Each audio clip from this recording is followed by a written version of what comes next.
Hello, everybody, and welcome back to the third take. I hope you're having an amazing Friday on whenever you're listening to this morning, afternoon, evening. You might be listening to this next Friday, who knows?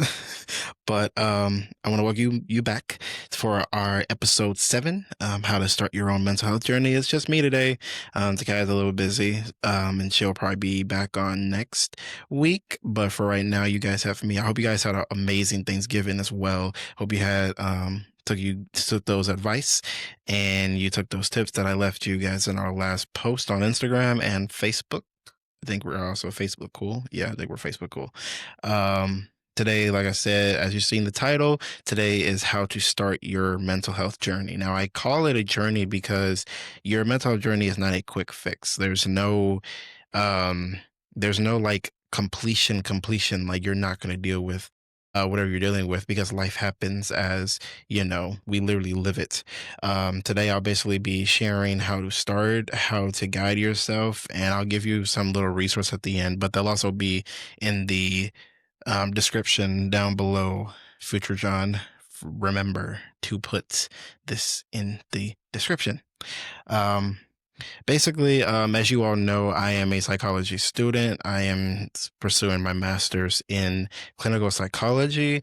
So mental health is very important to me, and I call myself a mental health advocate because I truly try to make it my mission to make sure everybody around me and others, mental health is okay because literally like 1 in 3 people have mental health issues, if you didn't know that. Um, Basically, and it's also the thing of literally what's going on in the world. We can get so lost in it that it makes us just feel certain types of way depending on like media, your own situations. I know bills, I know money is literally crazy right now, and things are just getting higher and higher, and it's just crazy. But that's for another episode because this is about starting your journey. Um, so one thing that made I'll try to give you a little bit of insight of what I did. I'm not gonna say this video maybe give you the best advice ever, but I'm going to use as much resource as I can and use of my own knowledge of what worked for me and what works for other people that I've talked to. Um, so let's get started. So you're probably wondering, well, what does a mental health journey really means? Uh, your mental health journey isn't about becoming perfect or fixed. It's really about understanding yourself, building tools, and growing over time. Healing is not linear, and there are setbacks, jumps forward, and plateaus. There are really times that you may have a great day, and there's going to be times that you may not have a great day, and you just have to know how to navigate your way through and take it one day at a time. One thing for me when it came to having to get myself together was when basically I saw that I wasn't just happy. It was that people around me could tell I'm not happy because I try to be a very positive and happy type of person.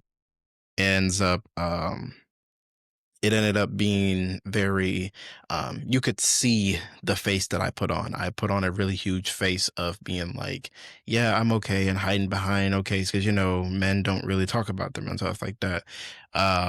And it was also the harder part thing that I didn't really know how to start my mental health journey because I didn't have at the time I didn't have money, I didn't have insurance for a psychologist, didn't have anything for a therapist. I tried to use my school counselor, and it helped a little bit, but it wasn't like the nitty-gritty of what you can actually get from a real therapist. And no shade, it's just, we got what you got. At least I got something. But I definitely due to my mental health journey, as you guys have seen, I think that was episode 2 where I talked about my mental health journey.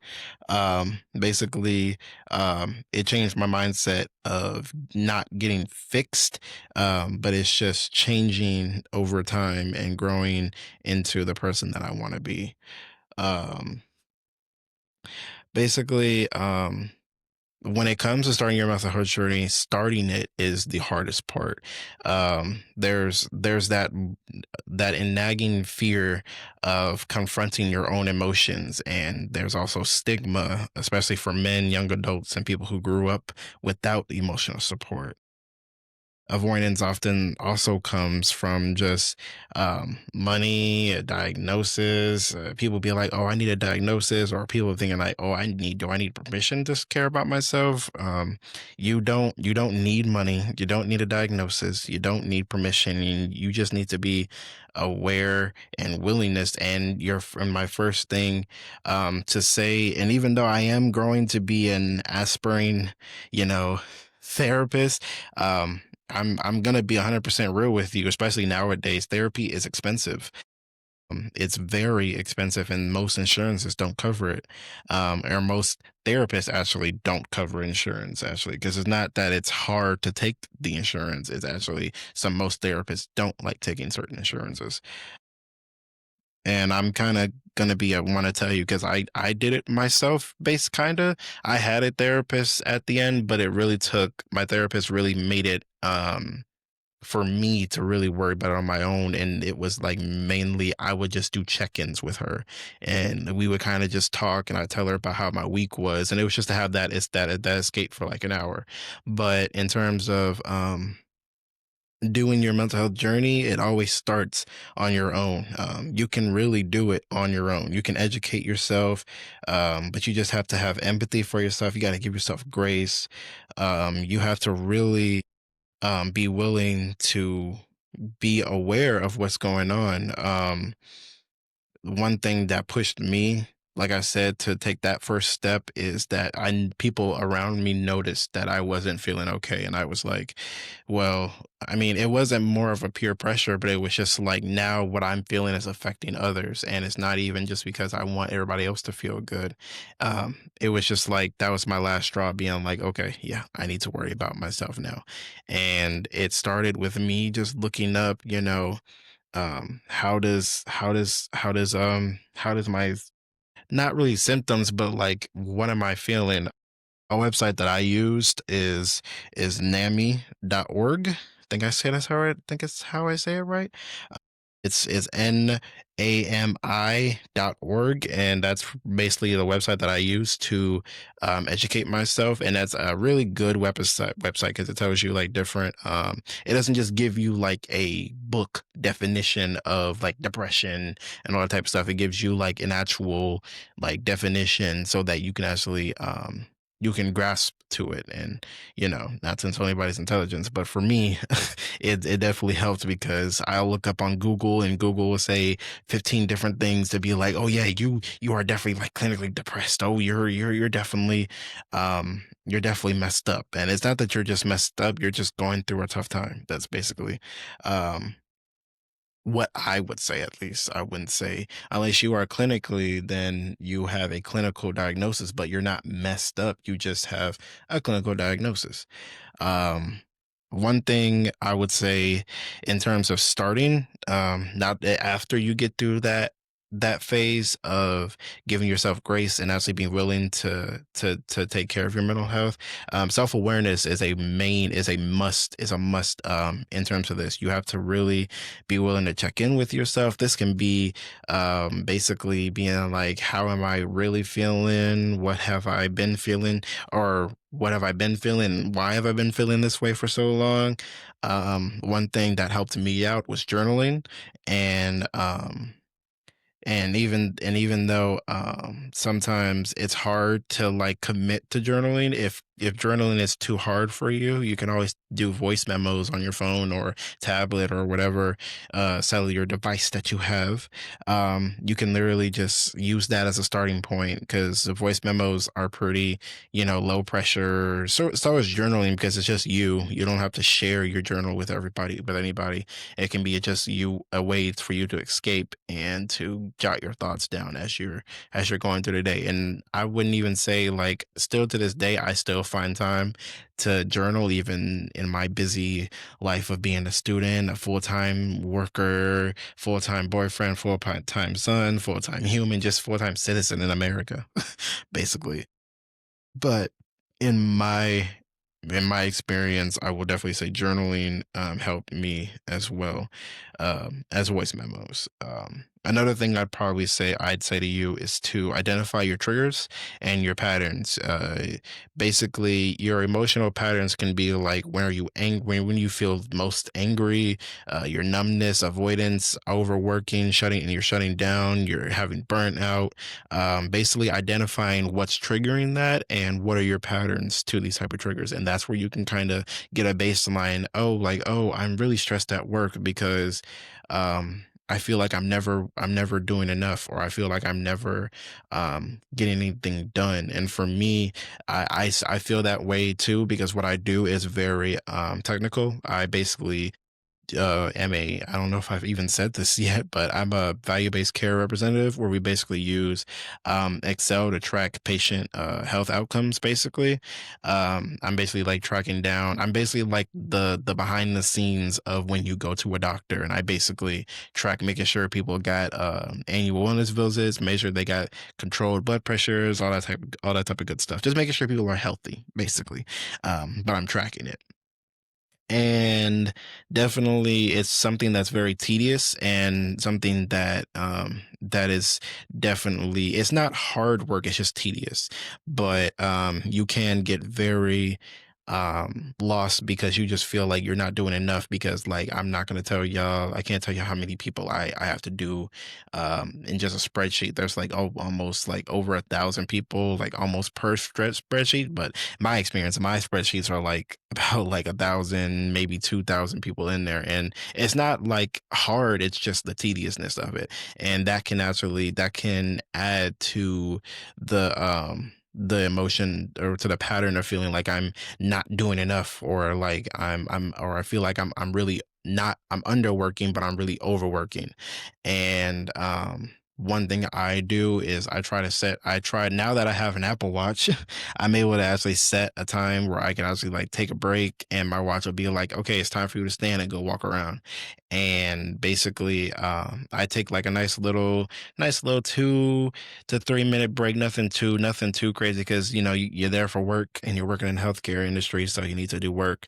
But I try to identify my triggers that way, because if I feel like I'm not working enough, I basically like take a minute to be like, what have I just done? Like, what have I done? And I look back at what all I've done, because we're able to actually put down the last time we checked and put our initials down. So like, say I just like today, I basically checked it on December 5th, and I leave my name, and I basically like go and see how many December 5ths I have and see how far am I getting. And uh I basically just set myself a goal. I'd be like, you know what, after I do 40, take a second to like just breathe for a minute. After I do like 50, then take a breath. But that's kind of my own little set goals, my own little set small goals that I do within a day. Because at the end of the day, I am a very hard worker, so it's hard to not want to do all the work and not feel that way. But that's the part of me giving myself grace that I always say. Give yourself grace in what you do, and basically that is you identifying your trigger and your patterns. I would definitely also recommend setting emotional boundaries. Basically, you can set these, basically setting these with people, social media, your relationships, and your environment. It's not setting boundary. Everybody feels like setting boundaries when it comes to your own mental health is such a negative tone, and they feel like it's selfish. It's not selfish. It's self-respect. You have self-respect for yourself, and you have self-respect for your mental health journey, that you're not, that sometimes you're just not available for people, and that's okay. You want to focus on yourself, because if you're not in the right mind, you're not going to be any good to anybody. For me, I had to basically do that when I took like a break off social media. Like literally, I don't post, and now I've like even set that own boundary. Like I don't really be on social media like that unless I'm looking at reels to send to Takaya, or I'm looking at YouTube videos that are just like wrestling related or whatever stuff, or Corey Genshin, shout out to him, that I listen to. But I basically set my own boundary of being like, I'm gonna take a break from that so I don't get lost in social media because it's so easy to get lost in social media. And then you see some things that you may like, and then start seeing things you don't like, and you're just like, what? Like, why? Wait a minute. Like, I'm seeing some crazy stuff, and then that can lead to you actually feeling like some type of way when it especially comes to politics and just news in general. Because like it's crazy to be an American citizen right now, and that's a whole nother episode that I probably should do, but we'll see. But like I said, setting those emotional boundaries are really helpful because it gives yourself that it gets back to self-awareness of knowing that you are not okay and you don't want to um it's not about being a burden, I wouldn't say, but it's about like not portraying it onto other people because like negative energy can really travel fast. It's incredible. It's crazy how fast negative energy can transfer. And I always say one thing for me, it's just like if I know I'm not doing okay, I'm not gonna be no good to nobody. And not being no good is just I'm not gonna be able to be my true self. I'm not gonna be put on a face. I won't be the most authentic. I won't be the most authentic me. I won't be the John that people are used to seeing and the John that I'm used to being. You know what I'm saying?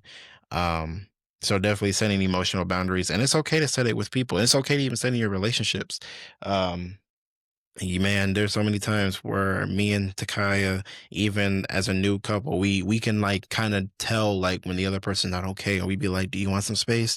Do you want to think about it and talk about it later?" And we'll convey that to each other, being like, "Yeah, we'll come back," and we give time to have our independence, and that's a part of just that's not even just a part it's something that we've taken as individuals and put it and implemented it into our relationship. So it's like we don't get that codependency that's toxic. It's nothing wrong with codependency, but you just got to know when to be independent as well, when to not be super dependent on your partner to like feel something or to feel some type of emotion because that can lead to toxicity when you may not be able to see this person for a few days for a few hours and you're just like, man, I'm just horrible, I'm just sick until I see her again, which yes, sometimes, yeah, I I sometimes am sick, but I'm just I get sick because I'm not around her, and being around her is fun, and it's also because I know of what the stuff the shenanigans we get into in a day, whether it's just watching TV, um, watching Corey, or just being goofballs at the apartment. But we basically set those boundaries, and it's not being selfish, it's a self-respect to ourselves, and it's self-respect to our relationship because we're trying to keep our relationship going and not being codependent. Another practical step that I would give to you guys is to learn to sit with your emotions.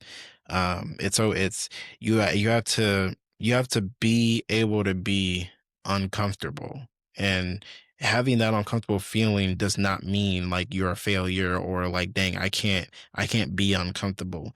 It's okay to feel uncomfortable and it's okay to have uncomfortable feelings. I would say just ground yourself just by breathing, walking, taking space.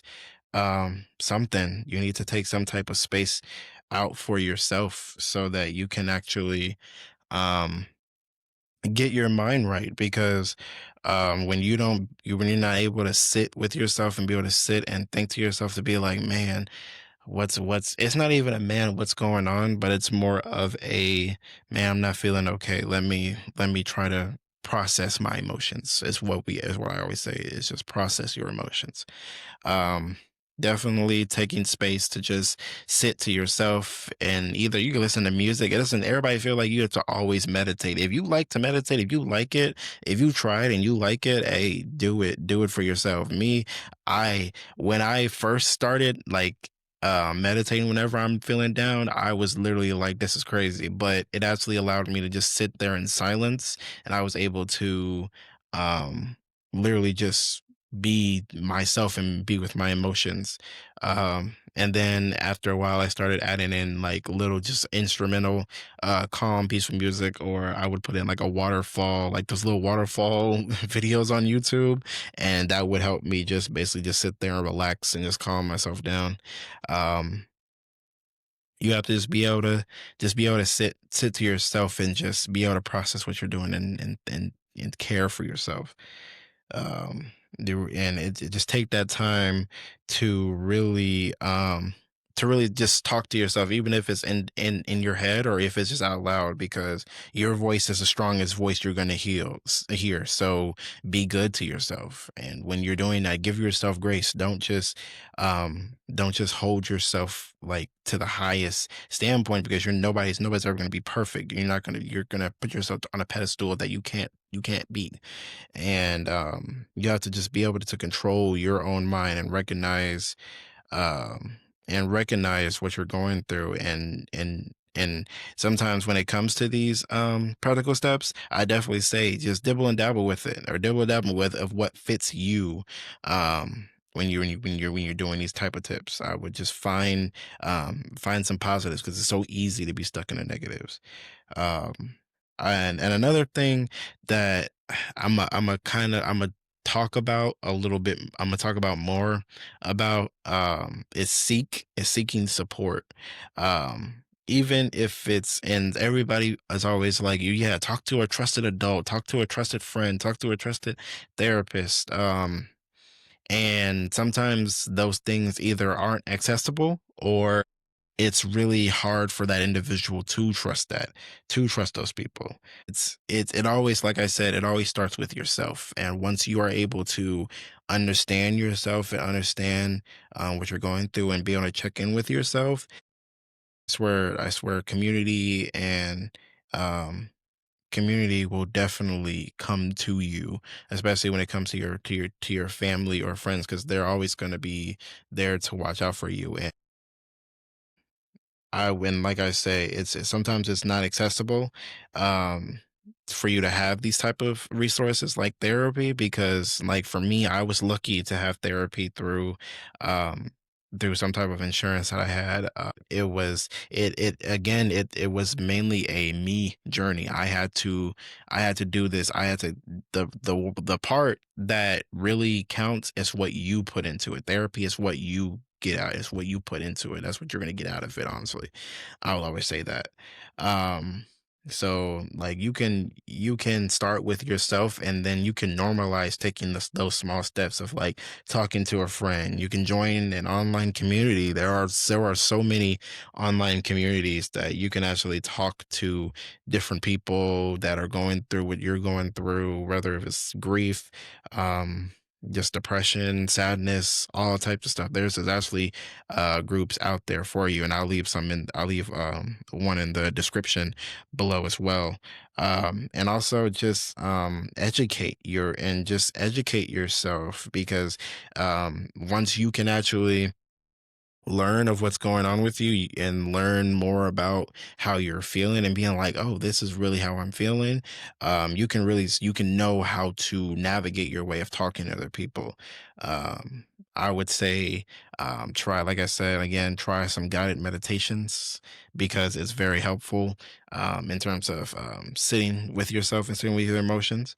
But like I said before, you can always start your journey by yourself. And I just want to remind you guys that an episode help is literally a tool, not a weakness. It's okay to tell somebody, "Hey, I'm not okay," because a lot of people feel like, "Oh, I'm just broken. I'm going crazy," or you're just feeling out of it. And it's okay to feel that type of way, but it's not that you're a horrible person, that you're broken or anything. You're just going through a tough time, and you're just having some trouble in navigating through your way through, and that's happened. That's life. Sometimes life will throw you a curveball, and you're just be like, I don't know how to navigate my way to catch it. Um But and also another thing that I would say to help you that I've learned from a very from see this is where the wrestling part low key comes in because I've learned this from AJ Lee from hearing um one of her talks is that she basically named her dark place slash dark voice because there's that's what's most of the time rooting is from yourself talking to yourself in a negative tone. And what she did, and what I've also learned to do, is to name it. Um, to really once you think and people think about it and they're like, that's pretty like childish or that's crazy. But no, it's a actually a real thing. It's not you that doesn't want the best for you. It's the you that doesn't want the best for you. And it's gonna go away eventually, but you have to name it so that you can be like, oh, like mine my name, I called myself in my head Joe. It was like, Joe's doing stupid stuff, or Joe is just not, it's just taking over today, forget it. I would name that side of me that was feeling those hard days, those hard times, and I would find my place and name it. And make it a um making an effort to put that to the side because that will help you in finding out your goal of trying to navigate through this mental health journey. um and I just want to say again, you know, and you'll never and it's a harsh reality that you have to come to terms with, because I've always came to terms with it, because you'll never be truly fixed, and that's okay. There's always this myth of heal once and you're good forever. No, when it comes to mental health, when it comes to healing, it's maintenance and not a finish line. Um this is about how you're able to grow and see your work as you're going through. Life continues. Life is going to continue to bring challenges, and mental health is about learning to respond better, not eliminating the struggle. It's to be able to navigate your way through this journey that we literally call life. And like I said, uh, a guide for me is to literally, you know what, before I even get into any type of guides, my main thing I will always tell people, even when I become the psychologist that I want to be, I will always tell people, take it one day at a time. I repeat, take it one day at a time. Celebrate your small victories, and your small victories don't have to be like, oh, I didn't feel bad this time, or I didn't feel bad today. Literally, especially when it comes to depression, sometimes just putting on clothes or your hygiene, taking care of your hygiene, that's a small victory, because you would be surprised how easy it is to be in a slum and to literally not care about your hygiene. I'm not afraid to admit that when I was going through my hard time, my hygiene was not my main concern. But then I made it a goal to take care of myself, be like, yeah, fix up my hair, trim out my beard, make sure my hair's washed, make sure I take a shower, make sure I put on some nice clothes, make sure I'm going outside looking presentable, and make myself as presentable as possible. Well, not just presentable, but making myself to my standard that I hold, of being like decent looking outside. And that was a really big way to give myself grace and give myself credit. You have to start literally loving yourself first, so that once you love yourself first, you can really um love the world and love what you're doing, and you can always make it a routine. And that brings me to my first self-led practical tip, is to create routines that help protect your mind. This can, like I said, this can literally be, hey, I took out the trash today, or hey, I literally checked the mail, or hey, I checked my emails, because I don't know most people my age that probably checks their emails like that.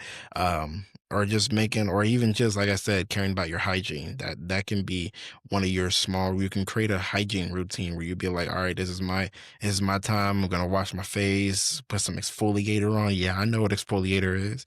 It puts some exfoliator on, put some face scrub, all that good stuff on, and actually like take care of myself, take care of my appearance.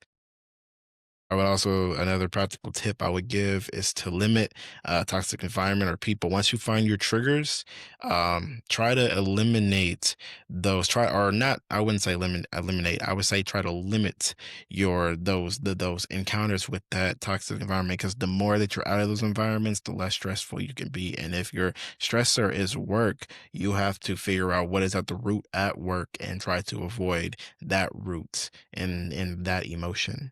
Um, like I said, again, celebrate your small progress. Not and it's and your mental health journey is not perfection. You're not going to be perfection.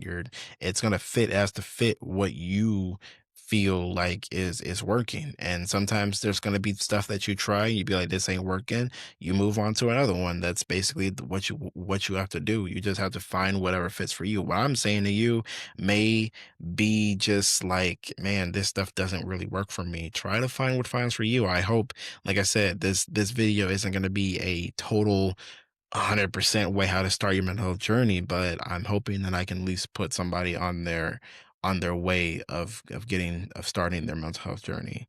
You have to be patient with yourself. Healing takes time and honesty with yourself.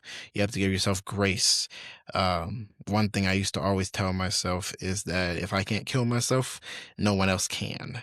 And that's really a strong thing that I would say for myself because um I'm very like I'm very spiritual and life means forever to me. And like I said, if you're ever feeling that type of way, if you're ever feeling towards that way of actually hurting yourself or causing harm to yourself, there's a literally a lifeline that you can call, and and you can just talk to somebody. It's not the best, I'm not gonna lie, it's not the best, trained, but they have they are trained to listen to you, and they're non-judgmental at all if that is your concern.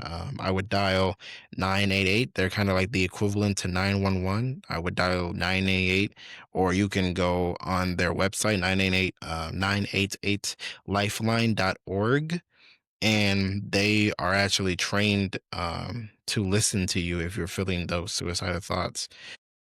And that was one session I had with somebody, and they told me, they was like, hey, if you can kill yourself, no one else can. And that really like lit a light bulb in me and being like, yeah, that's right. Because why am I letting me hurt myself when I am the I have to control when I have the control over everything of how I'm feeling. Um and that goes into my last check-in. I mean, in my last practical tip is check in with yourself regularly, whether it's mentally, emotionally, physically, and spiritually. Even if you are spiritual or religious, should I say? Well, there is a difference where whether you're religious or spiritual. I would check in with yourself and check in of how you're doing, how you're feeling, what's guiding you today, what's getting you through the day. Try to find some positives that's helping you get through the day. Whenever, especially in my undergrad, I was basically like, man, I'm just getting through the day. I'm getting through class. I'm getting through just going and coming back home. But I always looked forward to being like, okay, I can come home and I can just be to myself and um, I can just chill out. But luckily, I had a cool roommate, and me and him would watch wrestling. So that was something that I was looking forward to almost every Monday and Tuesday. I mean, my bad, Monday and Friday, and especially on weekends, whenever there was pay per view. I would look forward to those days, and I always try to find something to look forward to within the day. Um, And something, and like I said, when you're checking in with stuff, just ask questions to yourself. Just being like, what am I capable today? It's not even about what am I capable in 3 months from now? What am I capable in 3 weeks from now? You, like I said, take it one day at a time and just ask yourself, hey, what am I capable today? And what I would tell myself is like, hey, I'm capable of going to school. I can go to class. I can come home and do some work, and that might be just it. And for some days, that was just it. I would just go to school, come home, eat something, and take care of myself, and go to bed and restart the day and try to ask myself the say of the self question again. Um, the key to happiness is literally finding something to look forward to. That's literally the best thing that you can do for yourself, is to try to find something to look forward to. So again, I'm not just going to leave you guys without any resources. Like I said, these will be in the comment section, in the description below. There is basically this one, like I said, there's NAMI.org, NAMI.org, and that is a way how to educate yourself about certain mental health disorders, and just like educating yourself on just your emotions in general. For my Latinx people at there is latinxtherapy.com, because not a lot of people, not a lot of sites are very tailored. Not a lot of therapy sites are really tailored towards like people of color. And literally why I'm trying to get into the field anyway is because like I think my professor told me, she was like 86% of providers are white. So me doing this is a really good way of trying to break that bridge when it comes to people of color, because it's just been the stigmas, and then there's experiments from the past, and there's just a lot of neglection, and um a lot of stigma when it comes to therapy, because people just feel like, well, ain't nothing wrong with me, ain't nothing wrong with me, or all I gotta do is just, or what am I gonna do, talk to a shrink? So that's my favorite thing to hear from people, is be like, what am I gonna do, talk to a shrink? It's like, no, you don't have to. If you don't want to start, if you don't want to talk to a therapist, you can literally just start it yourself, or you can start it by talking to other people. You can just talk to people that you're very close to, and 9 out of 10 times they're gonna be your support system for you. Literally, one thing I will also say is like, when it comes to having those bad days, crying makes you stronger. Literally, crying makes you stronger, especially for my men out there. Crying makes you stronger. There's no shame in crying, because you're being able to give yourself that grace of feeling that emotion. Give yourself that emotion to feel. You have to feel something, because we're only taught three emotions, and we end up literally neglecting all the other ones that we have, because we don't know why we're feeling this way, or how to deal with this. And crying is one of those that we just don't get taught much. And I'm here to literally say, as a guy who who cries whenever he's going through something crazy, or cries whenever something really gets tough, and I'm okay with that. Crying makes you stronger, because you're able to give yourself that grace, and be able to give yourself that self-awareness that you are feeling something. And when that happens, either you can seek somebody to help you at that time, or you can be your own hero. I always try to say, be your own hero, because like I said, some people may not be accessible towards you, or you may not feel comfortable talking to other people, which is okay, because it's your journey at the end of the day. um Another organization that I would talk about is the Jed Foundation. This is jedfoundation.org, and this is for LGBTQIA plus um, people who may, because there's a lot of stigma when it comes to them in therapy, and they are really a minority group that nobody tends to really think about when they're going through stuff, because of all, literally, there's so much hate in this world towards LGBTQIA plus people that is just stupid. If certain people like want to feel a certain type of way, just let them feel that type of way.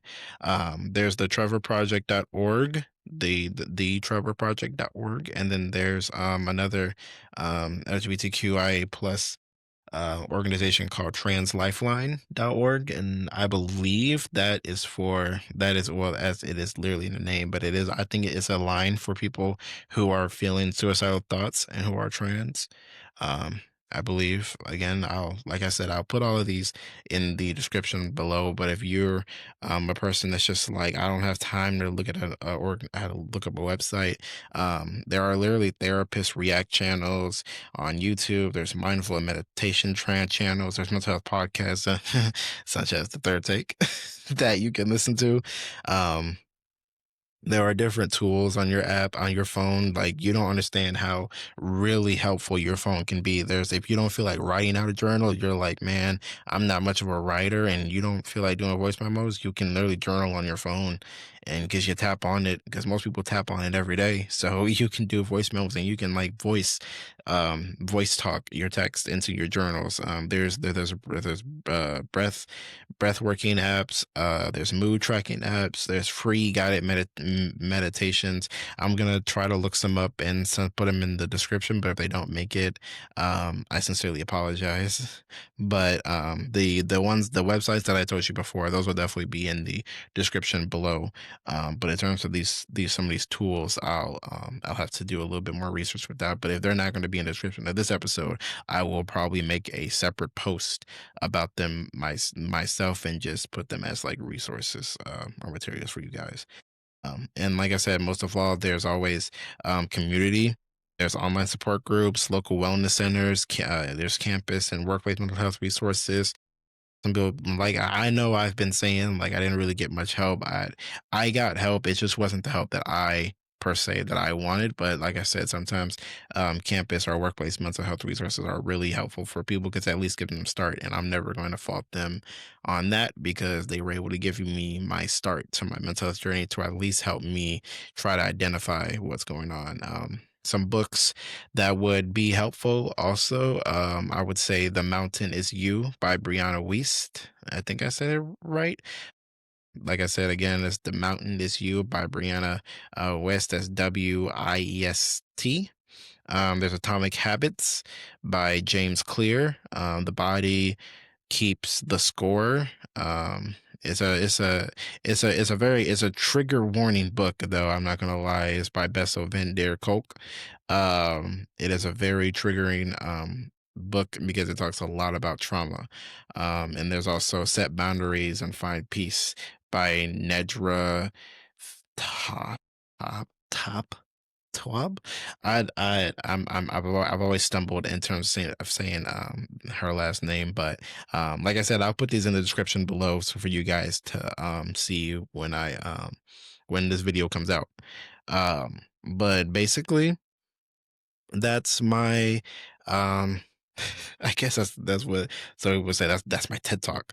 But I just want to remind you guys that starting is always the hardest part. And once you guys start, you've already taken the first step. And I'm grateful for anybody who's listening at this last part, because like I said, once you take that first step of starting, I promise you the rest is going to be easy, because you're just going to have to learn. It's just you learning more about yourself than what you already knew. Like I said, you don't need to be perfect to begin healing. There's no set time of when you should be healing. I would just encourage you to take it literally one day at a time.